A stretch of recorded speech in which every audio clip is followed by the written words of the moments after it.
Bienvenue sur l'émission La plus belle ferme de France. Cette année pour le Co-Farming Tour, nous allons vous proposer d'aller à la rencontre des plus belles fermes de France. Vous allez pouvoir découvrir ces fermes choisies parmi les candidats. Nous allons nous concentrer sur 4 régions, Occitanie, Hauts-de-France, Grand Est et Bretagne. Et c'est vous qui élirez pour chaque région un vainqueur. En fin d'année, avec un jury de communicants, vous allez pouvoir choisir qui sera la plus belle ferme de France. Alors si ce n'est pas encore fait, inscrivez-vous pour participer ou voter. Et sans plus attendre, découvrons cette nouvelle ferme.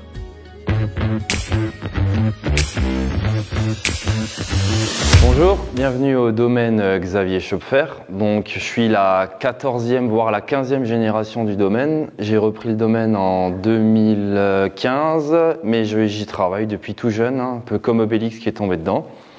Donc on est à Winsenheim, c'est une commune du Haut-Rhin dans le 68, juste à côté de Colmar. Donc on s'y touche quoi. Région très belle, viticole. Le domaine c'est un domaine familial qui exploite à peu près 12 hectares de vignes. Sur le domaine on n'a pas forcément de tâches particulières pour chacun, mais moi mon petit truc, ce que j'aime bien faire, c'est vraiment aller au bout des choses, donc faire le vin jusqu'à la fin. Voilà. Et donc moi c'est Thomas Schopfer, je suis le frère de Jacques. Donc je suis associé à Jacques depuis le mois de juillet. Donc j'ai un parcours un peu plus atypique que Jacques parce que j'ai travaillé à l'extérieur jusqu'à présent. Mais pour autant j'ai toujours aidé que ce soit mes parents ou Jacques sur le domaine, sur la partie vigne ou grande culture qu'on a un peu. Voilà, et suite au départ en retraite de mes parents, et à l'entente qui se passait bien avec mon frère, on a décidé de s'associer. Et donc ici, à Baptiste, qui est le fils de Jacques.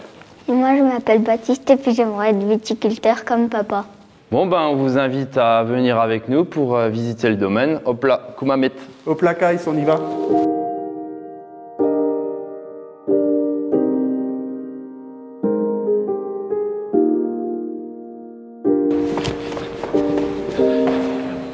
Où est-ce que tu nous emmènes ici? Dans les méandres du domaine.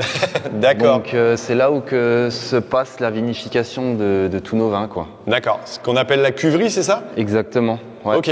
Ouais. Alors vous avez... ça sert à quoi? Ça, c'est des réserves? C'est des lieux de maturation? C'est là où on travaille le vin?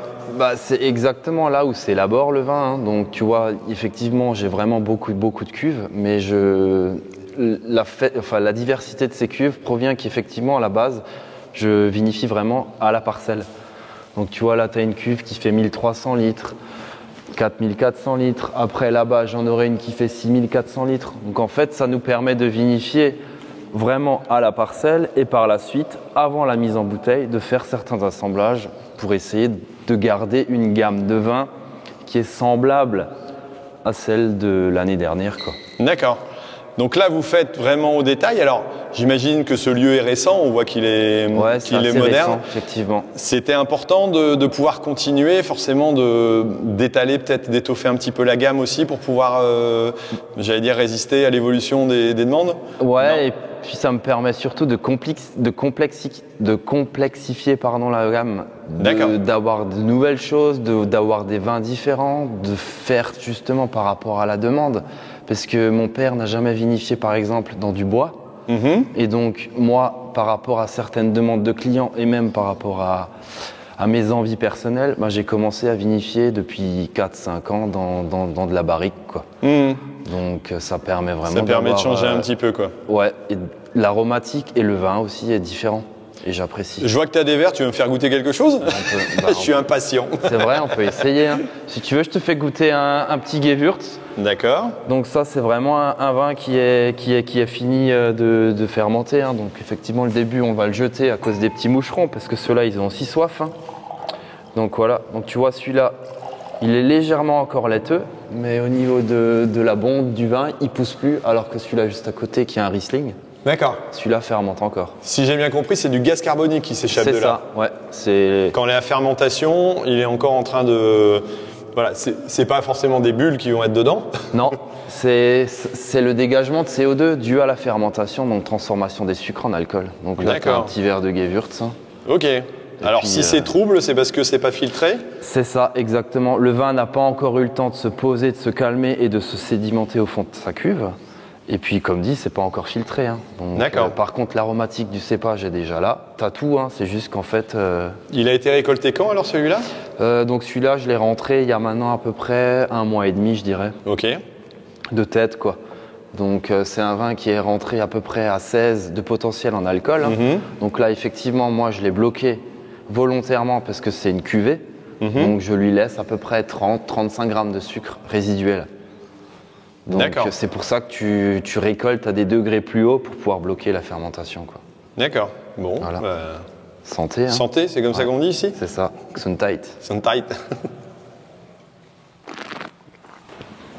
Alors ici, c'est quoi? C'est les antiquités de la réserve que tu as gardées ou? Non, justement, j'ai eu la chance de trouver un viticulteur qui arrêtait parce que mon père n'avait jamais de vieux tonneaux en bois. Donc en Alsace, ça se dit un foudre.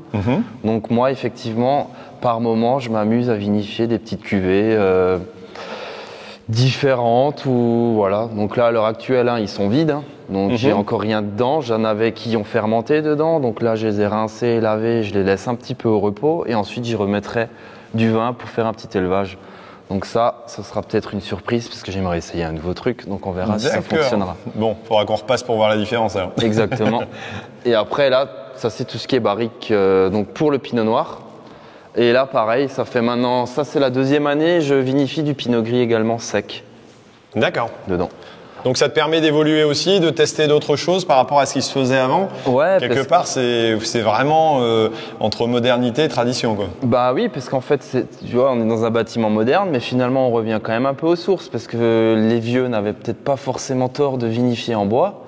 Ça ramène quand même plus de complexité et l'aromatique est quand même différente dans un tonneau qui respire que dans un tonneau en inox qui est hermétique. D'accord. C'est toute cette diversité que vous essayez de chercher, quoi. Voilà, exact. Ok.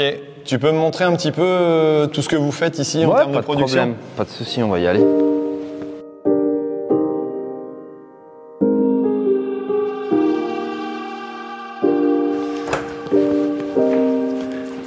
Tac. Tu nous suis partout, toi, hein? C'est bien ça. Donc là, tu vois, tu peux voir un peu une grosse partie des vins qu'on fait. Hein. Donc tu peux partir du vin vraiment très sec. D'accord. Donc nous, c'est une petite cuvée qu'on a faite sans sulfite. Donc on s'est dit, on fait peut-être un petit peu quelque chose de nouveau.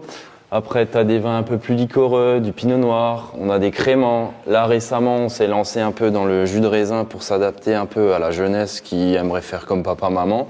Donc je l'ai en jus de raisin classique ou en pétillant, donc que je fais gazéifier. Donc voilà, tu peux voir vraiment qu'on a une gamme très complète de vins, hein. Du vin sec au vin liquoreux, au crément, au pinot noir, au rosé. Donc voilà. Ça, c'est un peu une habitude ici au niveau de l'Alsace. Vous avez beaucoup de diversité de production, quoi. Bah, vu que tu as beaucoup de cépages à la base, tu peux faire déjà beaucoup de vin avec ça. Et après, par cépage, tu peux encore faire d'autres choses. Donc effectivement, l'Alsace a vraiment des vins très différents, déjà de par ses cépages, par ses terroirs, par ses types de vinification. Et qu'est-ce qui attire le plus dans l'évolution de la consommation? Les gens partent plus sur du sec, sur du sucré En fait, tu as plusieurs sons de cloche. Tu as des gens qui vont dire qu'on préfère les vins secs, ce que je peux comprendre pour accompagner un plat. Mais par exemple, moi personnellement, quand je bois un petit verre entre amis, des vins légèrement sucrés me vont mieux qu'un vin sec. Donc après, c'est vraiment qu'une question de goût. Après, c'est vrai que l'heure actuelle avec le non-sucre, le sucre, tu vois, donc ça fait un peu polémique. Mais tu as vraiment une clientèle qui demande vraiment des vins divers et variés. Et là maintenant, on va partir sur les fêtes de fin d'année. Les gens auront plus tendance à aller sur des vins un peu plus riches, un peu plus structurés, donc légèrement plus sucrés. Donc les goûts évoluent aussi et vous devez vous adapter un petit peu aussi à cette demande? À la demande, ouais, effectivement, du client, ouais. Tu t'adaptes et tu fais aussi proprement les vins que tu aimes. Oui, donc, forcément. Voilà. Il y a une question de goût et puis d'affinité. C'est ça, ouais. Ok, j'irai bien voir ton frère dans les vignes. Pas de problème. Tu peux m'accompagner là-bas? Ouais, ça roule. Allez, viens. Tu viens, bonhomme?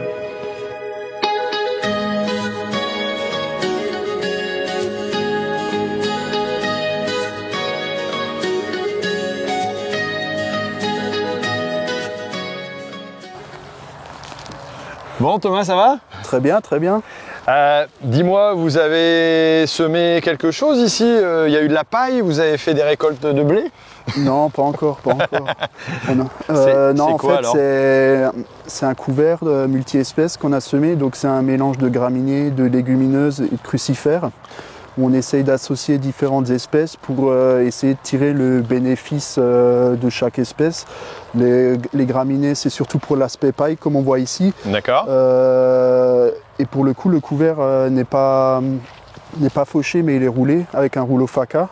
Une fois qu'il est en graines, l'idée c'est vraiment de faire un mulching au sol pour protéger le sol des effets néfastes du soleil, du dessèchement et pour garder l'humidité du sol, parce qu'ici on est sur un sol assez léger, ce sont des alluvions et on commence à avoir des problématiques de sécheresse liées au changement climatique qu'on n'observait pas il y a 10 ans en arrière. Donc on commence à changer nos pratiques de travail du sol. D'accord.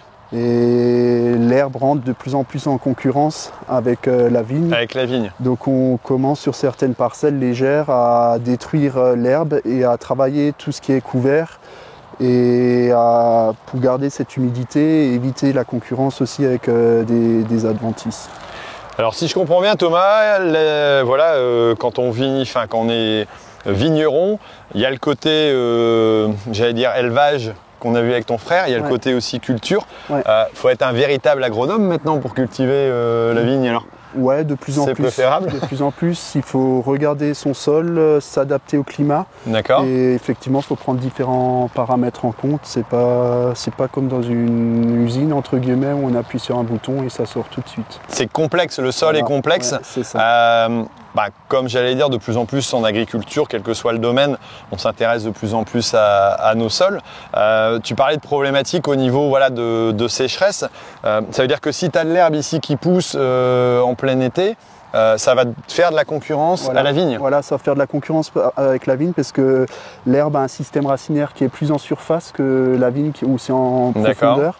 Donc quand il va pleuvoir, quand il y aura des orages pendant la saison estivale, l'herbe va capter cette eau avant la vigne ou en tout cas en prendre une grande partie qui ne sera pas forcément disponible pour la vigne. Et ce qu'on a observé, c'est qu'on commence à avoir des manques de vigueur de la vigne.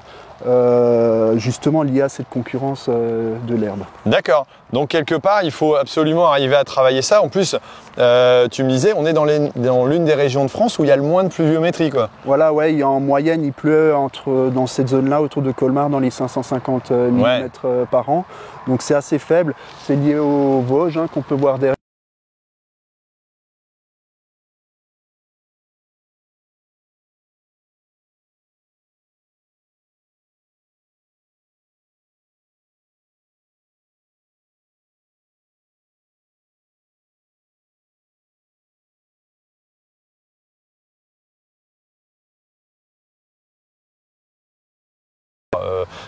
Voilà, déjà par l'environnement, de par sa composition, on voit qu'il y a c'est des alluvions. Donc après, c'est vraiment typique à cette zone-là. On est présent un peu plus dans le sud, où on a des sols plus argileux, plus lourds. On n'a pas du tout la même problématique. C'est vraiment maintenant, si on veut, on adapte les pratiques culturales aux parcelles liées au terroir de la parcelle. Sur un sol lourd, on va peut-être laisser l'enherbement pour concurrencer justement la vigne, pour pas qu'il y ait trop de vigueur, pour avoir une meilleure qualité, mais un meilleur mûrissement. Par contre, dans les sols légers où le problème est inverse, on n'a pas envie d'aller à l'irrigation. De toute façon, aujourd'hui, c'est pas encore autorisé, si je me trompe pas. On essaye de travailler déjà naturellement, de mettre des mesures en place. Et pour l'instant, on est en phase d'essai, de recherche, et l'avenir nous dira si c'est la bonne solution. D'accord. Ouais, et puis selon les années, j'imagine que la solution qui aura été excellente une année, elle sera moins l'année suivante, et il va falloir trouver des choses qui s'adaptent. Ce qui est bien en agriculture, c'est qu'on a toujours un an de retard. On sait toujours après si on a bien fait ou si on n'a pas bien fait. C'est ça. Bon, en tout cas, pour l'instant, il pleut. On a ramené l'eau du nord. Voilà, c'est pas plus mal. On va continuer notre petit tour. Merci. Merci.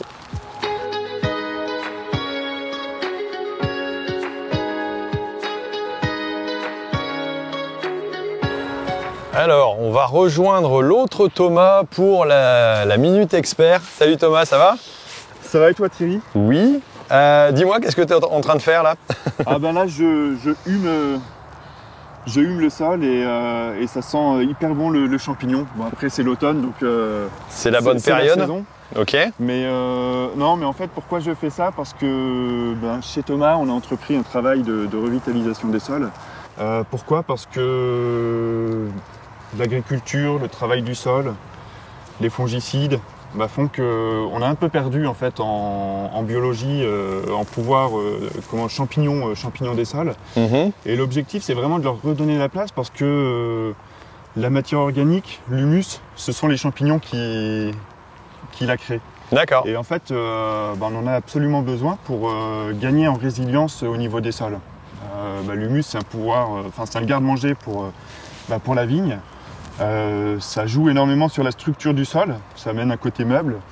Et puis avec le changement climatique, c'est pas anodin, c'est une grosse éponge dans le sol, donc ça stocke beaucoup d'eau. Ce qu'on disait justement avant, le fait de ramener de la matière organique, ça va permettre aussi d'avoir un sol plus résilient dans le temps, quoi. Ouais, exactement.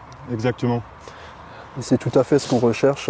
Ça vient vraiment en complémentarité du couvert qu'on met en place.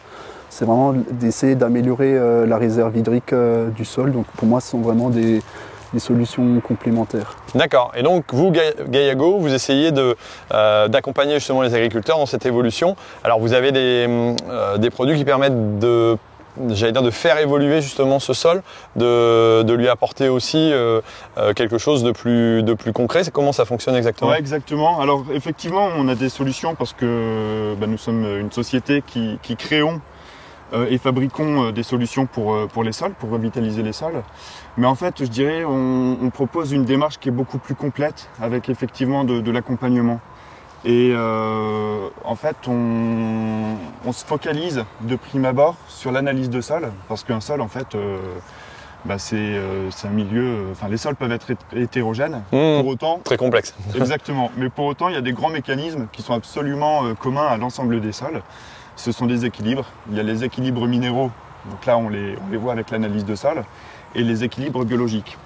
Donc jouer sur un équilibre sans toucher à l'autre, quelque part, on n'a pas 100% de la réponse. Et donc, on passe d'abord par cette notion d'analyse de sol pour comprendre qu'est-ce qui va faire la fertilité chimique du sol et ce sur quoi on peut jouer, notamment la gestion des excès de tel ou tel élément, que ce soit du calcium ou du magnésium. Et ensuite, effectivement, on a des solutions qui vont être des prébiotiques de sol, c'est-à-dire activer en fait du vivant au niveau du sol.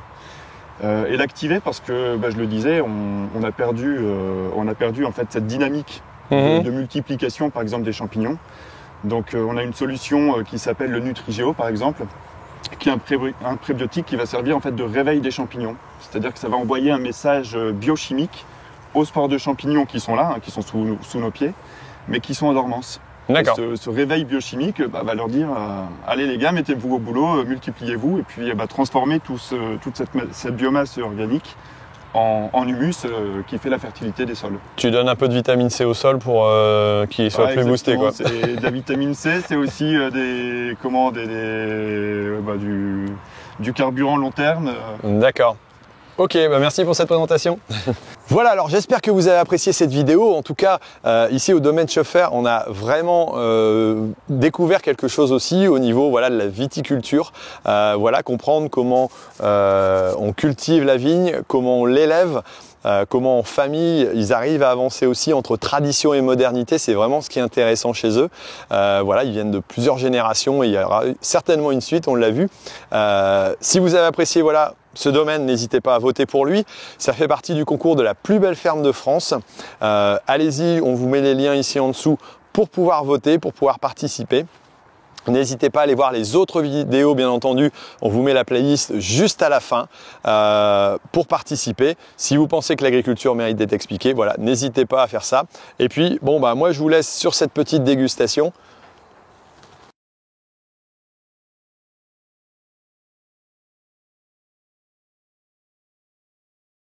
Voilà, je vous laisse. Allez.